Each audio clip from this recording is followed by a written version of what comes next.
So, you know what, guys? The first 30 days has been a disaster. The lies the media told you wouldn't happen are all happening. But hey, at least they have a diverse cabinet. Right? No, yeah, it's very diverse. That's what we saw, right? What is the policy of the SBA? Well, first and foremost, we appointed a woman. Well, that's wonderful. Is she competent? Because there's competent women and there's incompetent women, just like there's competent men and incompetent men. We've seen that. We know that to be a fact. But when you don't have policy to address the incompetence and think you can get away with it by just talking about diversity blindly, it's sort of a problem, isn't it? This month alone, they've banned the Muppets. Right?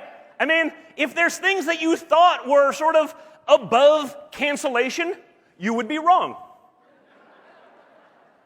There is nothing the radical left won't cancel.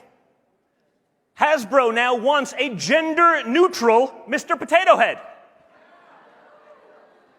These are the issues of our times, folks. I mean, if Hasbro really wanted a gender-neutral Mr. Potato Head so badly, they should just slap a picture of CNN's Brian Sletler on the cover of their next potato.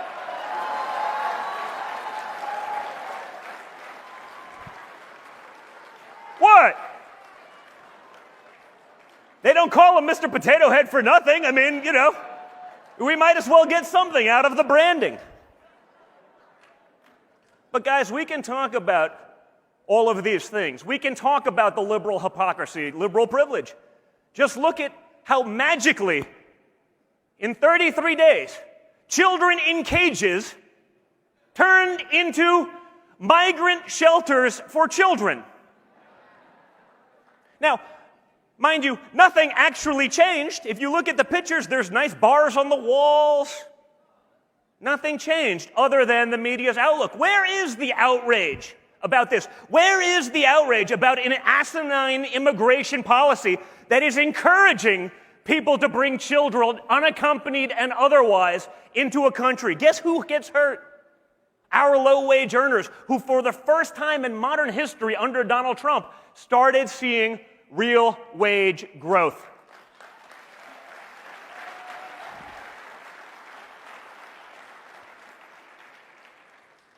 We see it time and time again.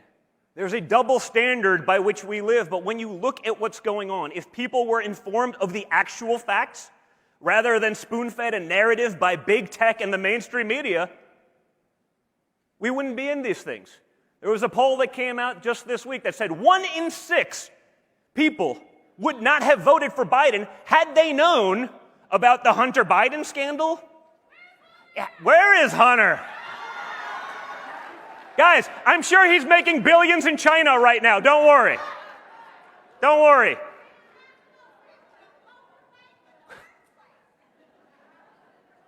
One in 6, guys, 17% of the 80 million that voted for Joe Biden, had they even heard of the basics of his corruption. We were all talking about it, guys. It wasn't anything new, but that also shouldn't surprise us. We've been talking about Andrew Cuomo sentencing Nana to death for 10 months. But no one was going to talk about it until they got their wishes. No one was going to address Democrat incompetence. We believe all women until they accuse a Democrat. Then, not so much. But guys, that's why we have to stay engaged. That's why we have to stay in the fight. That's why we can't allow them to steamroll us like they have done for decades. When you look at what's going on just this week in Congress, you have Democrats petitioning major corporations, Comcast, Amazon, to ban conservative news outlets. Not radical parties. Fox News, Newsmax, OAN, just ban them. You don't see Republicans saying, let's talk about CNN as a place of disinformation. I mean, as a recipient of their ire for a couple of years, I can assure you that they were lying about Russia collusion. We all know that now, but no one actually brings it up because they can get away with it. They are able to do that. Big tech will silence you if you come out against it. They will crush you. They will call you racist and everything else. Just like, imagine, we'll bring back Cuomo, right? Imagine Ron DeSantis did what Cuomo has done over the last couple of years. He wouldn't be getting an Emmy. He'd be in jail. Right? Credible accusations of harassment swept under the rug. Verbal harassment swept under the rug. Hiding evidence from the DOJ swept under the rug. No problem. Give him an Emmy. Remember Fredo when he was talking about it? Oh, for months? Oh, where's Fredo? He's so quiet these days. Why isn't Fredo talking about these things right now? Again, liberal privilege. No, we can't address that. Really? You can't address that, but you had no problem joking around with massive Q-tips, making clowns of yourselves for months prior. That's what we're up against, folks. But together, we can win these fights. We have to be vocal. We can't be put in the corner. We must be out and engaged. And that's where you guys come in. So, I'm looking forward to Sunday. I imagine